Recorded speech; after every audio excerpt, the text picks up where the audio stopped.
A ver, hablemos de uno de los mayores enigmas de la historia, la caída del Imperio Inca. Pero vamos a olvidarnos un poquito de la versión que nos contaron en la escuela, ¿saben? Esa de un puñado de conquistadores súper valientes. Porque esa es solo la puntita del iceberg de una historia mucho más enredada y, la verdad, mucho más interesante.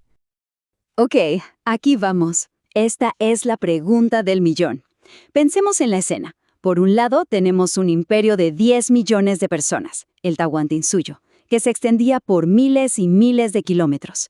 Y por el otro, un grupito de menos de 200 hombres que acaban de llegar a un continente que ni conocían. Como que las cuentas no cuadran, ¿verdad? ¿O sí? Pues la clave para resolver este misterio no está en la pólvora ni en el acero, ¿eh? Para entender qué fue lo que pasó de verdad, tenemos que dejar de mirar tanto el campo de batalla y empezar a ver el tablero político de los Andes. Un tablero que, créanme, ya estaba en llamas mucho antes de que llegara el primer barco español. Empecemos por desarmar el mito principal, esa idea de que 160 tipos solitos tumbaron un imperio. Vamos a analizar esas explicaciones que hemos oído toda la vida. Sí, claro, siempre escuchamos lo mismo, ¿no? Que si las armas de fuego, que si los caballos que asustaban a todos, que si los incas pensaron que eran dioses, y las enfermedades. Y, a ver, todo eso influyó, por supuesto. Pero pensar que solo con eso se viene abajo una de las civilizaciones más poderosas del planeta es, francamente, subestimar muchísimo a los incas. La verdad tiene mucha más miga. Y aquí, atención, viene la primera gran pista. Cuando Francisco Pizarro y su gente llegaron a los Andes, no se encontraron un imperio unido y en su mejor momento. Para nada. Se encontraron con un imperio que se estaba desangrando por dentro. Justo, pero justito antes de que llegaran los españoles, el imperio se partió en dos. Dos hermanos, Huáscar, el heredero oficial desde la capital, Cusco, y Atahualpa, un general brillante y súper carismático en el norte, se metieron en una guerra civil, pero brutal. No fue una peleita familiar, ¿eh? Fue una guerra que dejó ciudades en ruinas y miles de muertos. Y este es el punto clave. Pizarro y sus hombres no llegaron a un imperio en su apogeo, sino a uno totalmente debilitado, dividido y con heridas por todas partes. Era el escenario perfecto para que una fuerza de fuera, por muy pequeña que fuera, pudiera mover la balanza a su favor. Y ahora sí llegamos al corazón de esta historia, a la pieza del rompecabezas que lo cambia absolutamente todo. Y es que esos 160 españoles nunca, pero nunca estuvieron solos. De hecho, eran una parte diminuta del verdadero ejército que conquistó a los incas. La imagen del imperio inca como una gran familia feliz, pues no es del todo cierta. Era más bien un mosaico de pueblos que habían sido conquistados. Y como lo explica el historiador Waldemar Espinosa, muchos de estos pueblos aceptaban el dominio inca completamente en contra de su voluntad. No eran súbditos leales. Eran naciones esperando el momento perfecto para rebelarse. Y ojo, no estamos hablando de tribus pequeñas. Hablamos de curacazgos. Pensemos en ellos como reinos enteros, muy bien organizados, con sus propios líderes, sus ejércitos y su propia historia. Naciones completas que recordaban perfectamente cómo era su vida antes de los incas y que estaban resentidísimas por haber perdido su libertad.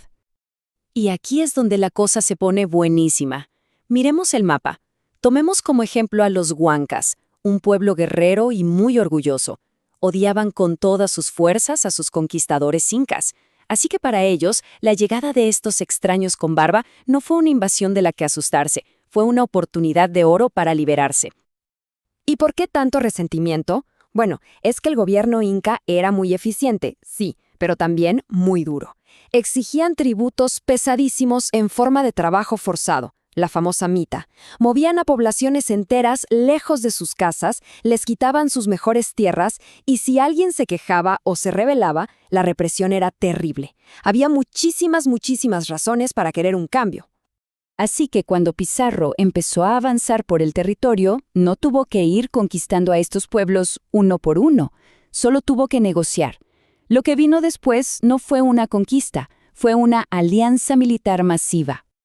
Y esta idea de verdad lo cambia todo. La caída del Tahuantinsuyo se entiende mucho mejor si la vemos como una gigantesca guerra de independencia de los pueblos andinos, en la que los españoles funcionaron como el catalizador y como una pequeña pero decisiva tropa de élite. Esta tabla lo deja clarísimo. A ver, ¿quién puso la mayor parte de los soldados?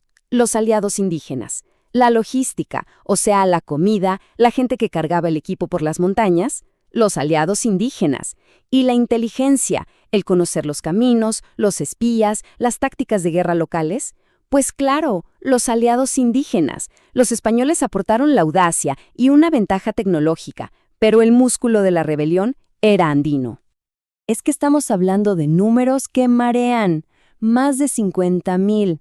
En las batallas más importantes, como la toma de Cusco, por cada español había cientos de guerreros huancas, cañaris, chachapoyas y de otras naciones peleando a su lado. El verdadero ejército conquistador era indígena. Pero la historia tiene un giro final, uno bastante trágico e irónico. ¿Qué pasó con estos aliados que lucharon con tanto fervor por su libertad, una vez que el enemigo común, el Imperio Inca, había caído? Al principio, todo parecía ir de maravilla.